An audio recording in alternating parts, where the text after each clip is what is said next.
The Great Pyramid wasn't just built, it was engineered with a level of precision that still confuses engineers today.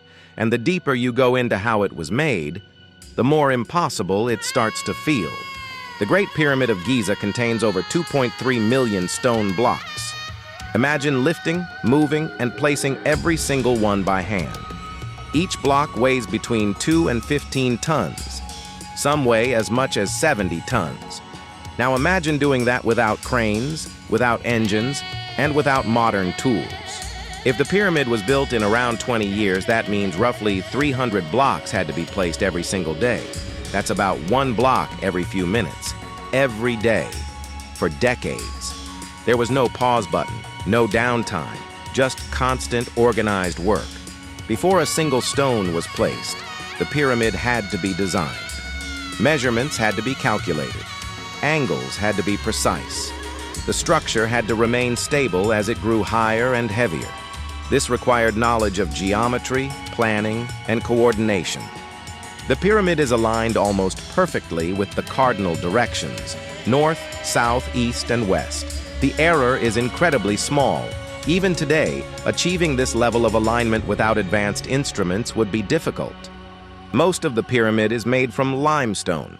These blocks were cut from nearby quarries. Workers used simple tools like copper chisels and stone hammers. The process was slow, but it allowed control and precision. The inner chambers used granite.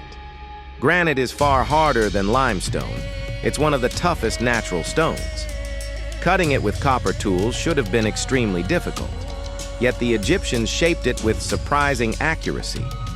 Some blocks are polished and fit together perfectly. Not all stones came from nearby.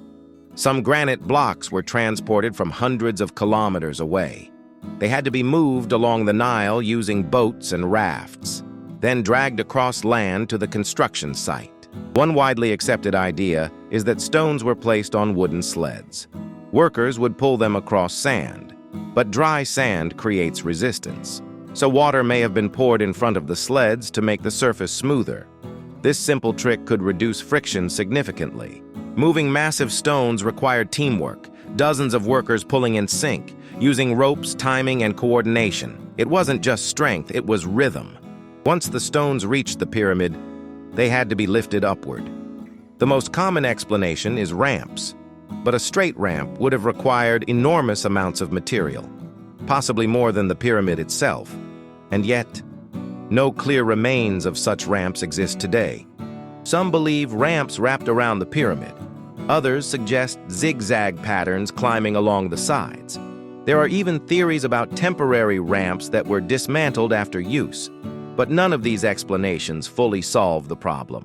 One of the most interesting theories suggests the ramp was inside the pyramid. Hidden corridors used to move stones upward from within.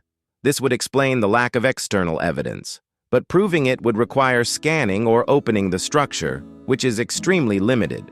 Some researchers believe the Egyptians used levers, lifting stones step by step, raising one side, then the other, slowly moving each block upward. It would take time, but over years it becomes possible. The pyramid wasn't built by slaves. Evidence suggests skilled workers lived in organized communities nearby. They were fed, housed, and managed. Teams had names, roles were assigned. This was a structured workforce. Workers followed strict routines. They ate together, slept in shared spaces, and worked in rotating groups. Injuries happened, but the system continued. The stones fit so precisely that even today, you can barely slide a blade between them. No cement, no glue, just perfect cutting and placement. Originally, the pyramid was covered in smooth white limestone. It reflected sunlight and would have shined brightly across the desert. What we see today is only the core structure. Even with modern machinery, building something this precise at this scale would still be a major challenge. The tools are better, but the complexity remains. We understand parts of the process, but not the full picture, and maybe that's why the pyramids still fascinate us today. The pyramids weren't just built. They were engineered. And even today, we're still trying to understand how. Subscribe for more ancient engineering mysteries.